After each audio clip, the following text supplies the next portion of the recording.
more volume on the delay? Just delay. Is everybody ready to begin? Sure. You ready to time?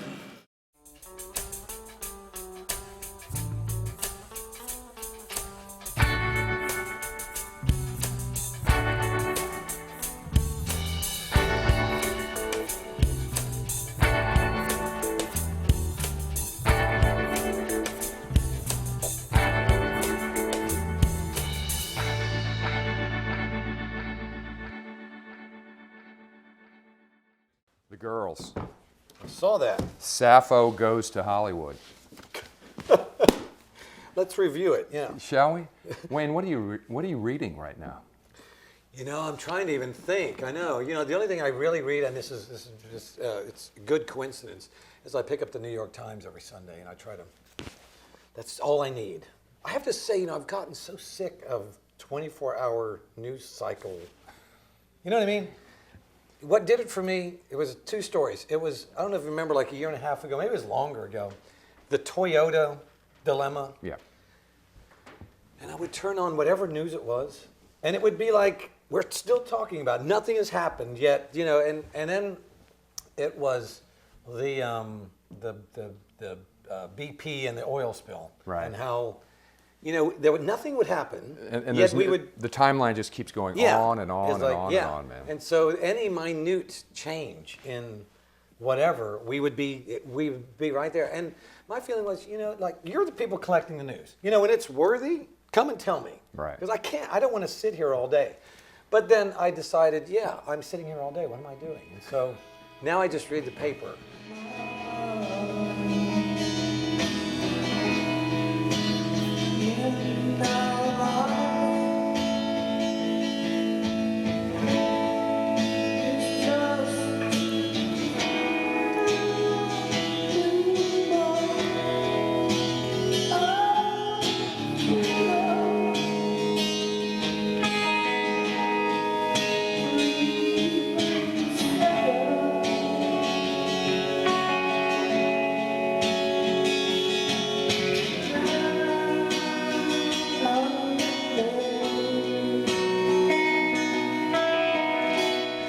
Newspapers throughout all the world, really, but mostly in America, you know, they're just not a very prestigious, well-paying job anymore to work. Writing isn't, period. Well, and so writing has become, you know, like, it doesn't really matter if it's written very good, as long as it holds our advertisement. And of course, this wonderful newspaper out of New York it's just obvious. It's just, and the New to Yorker, read is just great. you know, the New Yorker is wonderful. Yeah.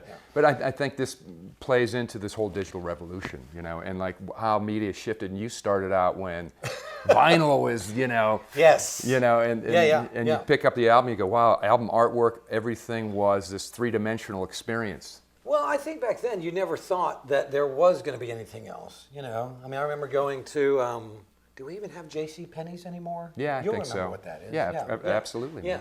And they would have a little record section. Wouldn't be very many records. Probably, you know, 1,000 records. I bought a Cheech and Chong record at J.C. Penney. I remember, man. That's cool. That's cool. We all had those recorings. Did you have the one that was like a rolling papers? That's right. Yeah. Yeah. And that be said, I mean, there's a lot of great things that people are doing with packaging, even though within the package, it a while back was a CD, or within the package now it's just a download. You know, It's just whatever. And the package idea is still there. Well, you guys are doing that with your new release. Well, we're trying to do a bit of everything. And we are trying to do, if we think it's interesting and we can do it, that's good enough for me.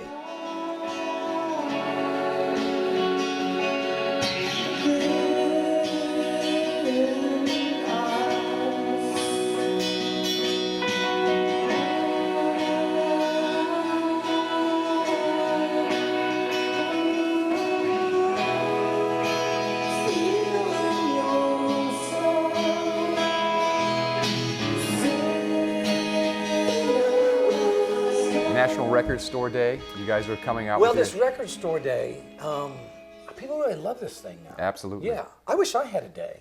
We could just say, hey, it's Wayne Day. It's Wayne Day. You know, when we were proclaimed the Oklahoma State rock song, well, there was some controversy about this, and it had been taken away from us for about a week, and the governor of Oklahoma reinstated it. But it took till about 3:30 in the afternoon. But after 3:30 in the afternoon, he proclaimed it Flaming Lips Day in Oklahoma. So it wasn't a whole day. I mean, you didn't wake up at sunrise and know it was Flaming Lips Day. But by midday, I forget it. Was The like Chargers were in place. it was man. a Wednesday. I wouldn't have picked a Wednesday, but yeah, he proclaimed it Flaming Lips Day. So it's not as hard as you think. If you know the right people, it can be your day. Yeah. but getting back into the experience of wrapping all of this media into a multimedia experience, and not just looking at a digital component, not just looking at a three-dimensional component. Yeah. Well, I mean, that being said, I would say it would depend on the artist. I mean, I would say with some artists, it simply would be about sound, and it would simply be about, here's what we do. We make sound, and we have it on this thing. I think for me, I want to do other stuff. I don't think the world wants it. I just know I want to do it, and that's the reason I do it. Right. So I would not command or think that anybody else should be making, like I am, a 7-pound gummy bear skull that has a USB flash drive in there, and that's how you get our music.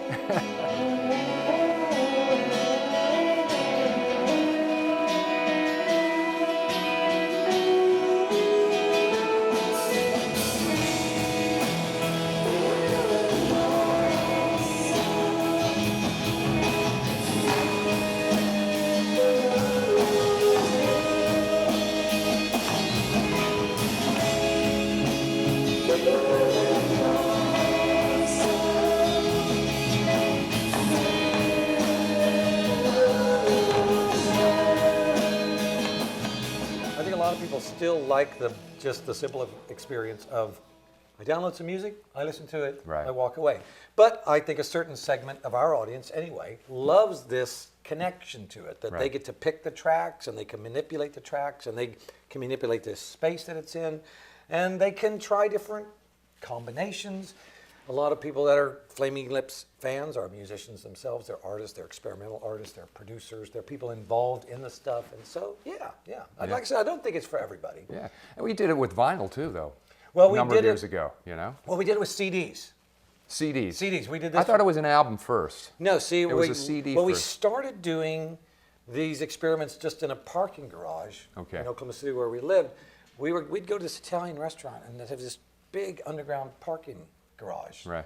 That when we would leave would be empty, and me and Stephen would always remark, "Man, it sounds good in here." I mean, it's just real reflective, big empty surfaces. We made this little this 4-track song that had all the tracks separated, and we all had cassette decks. This is how old this is. We had cassette decks in our cars. We all ate, and then afterwards we played this piece of music, each playing a piece of it. Now this is what musicians do. You mess around with your own music. Right.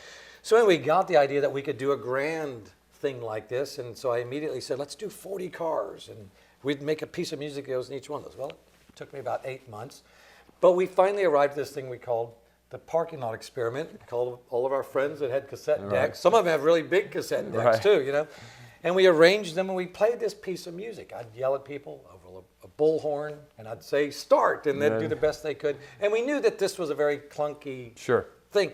But part of the beauty of it was the clunkiness. Yeah, absolutely. But you have all these sound sources, and I would, I'd remind people it doesn't have to just be music. I mean, we're using sound effects and anything. There, at times there'd be swarms of birds and bugs and cars crashing. So, it gave us this utter freedom. Anyway, so we moved from that to a thing called the boombox experiments.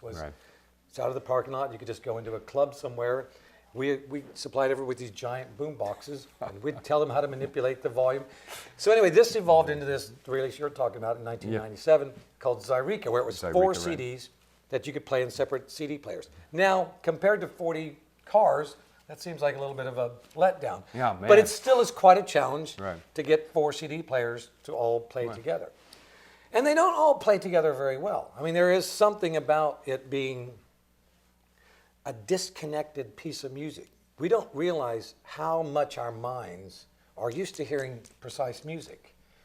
Even if you're not a musician, every music you've ever heard probably is played in that vibratory frequency. It just goes in there. Yeah. And when you hear music that starts out playing in time, but starts fighting against itself, I've seen it happen to people. There's a little bit like, oh my God, hold on, what's happening? And in that moment, I think we remember, oh yeah, we're listening to music. Right. It's not just happening. And it's kind of a cool thing. It's kind of, it kind of relieves you of, now you're involved because you're not sure what's going to happen. It's the surprise. Yeah, absolutely.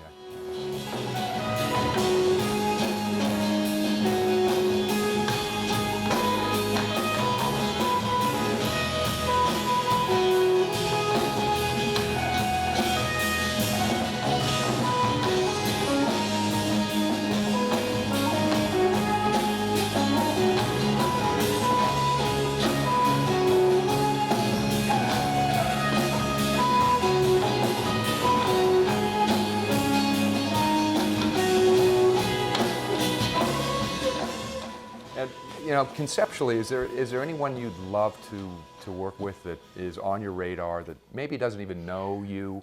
Well, I don't know. I mean, we were considering working with is it Karl-Heinz Stockhausen, but he's dead. Right. I don't mean to laugh that he's dead. It's just I was just not aware. I mean, you get used to these entities being alive. They live in the digital world. Yeah, and you just think it'd be great to work with him. And then I thought, oh well, I didn't realize. How about in film or the visual mediums? Well, you always think of stuff like that. I mean, a long time ago, we had thought about even working like with someone like a David Lynch. Right. But I'm kind of like that already anyway. Right. I mean, I'm already a weirdo who doesn't really know how to do anything. I just get immersed in stuff and hope something interesting happens. But I don't know. I mean, it'd be endless. I mean, I was in town last night and we were texting with Lee Ronaldo, who was in the studio doing a solo thing. And I said, hey, if you have a weird track you don't know what to do with, send it to me. And I'd love to collaborate and see what happens. We just did a little track with a group from Brooklyn called Neon Indian. And, and to me, it's that it is not always welcome. Sometimes you want to just do your own music. You don't care that someone is going to come in and throw a color on it. But sometimes it's a wonderful, unexpected energy to say, hey, if you're going to do that, I can do this, I think that's, we see a lot more of that today. I think because of the digital I think that's exactly how it works. I mean, it used to be, if you weren't in the same studio in the same city at the same time with who knows how many hours to do something, you couldn't do it. Nowadays, I mean, I've done stuff all over the world. I've never met with these people. We send them a track. They work with it overnight. We get it the next morning. And maybe that's better. I mean, I sometimes think, intense artists, it's more of a battle of wills than it is about creativity. And everyone works in their own space differently. Which Some is people what like you a want. regimented time. Other people like, I'll get up at 4 in the morning and work on this track. Yeah. And this idea, when you're working with someone, you almost always fault to the polite. Right. Someone plays something that you think is hideous, and they say, what do you think? And you're like, it's great. I like the texture of that G string. Maybe it's not quite right. So and I'm more aware of that than anybody because it's hard to know. Well, Wayne, I think you've got to press on. We're going to get you next time through. I know you're in a busy space right now. Thanks for being on the show. Yeah. Well, thanks for having me. Wayne, the Flaming Lips. Catch him everywhere. There you go. Cool.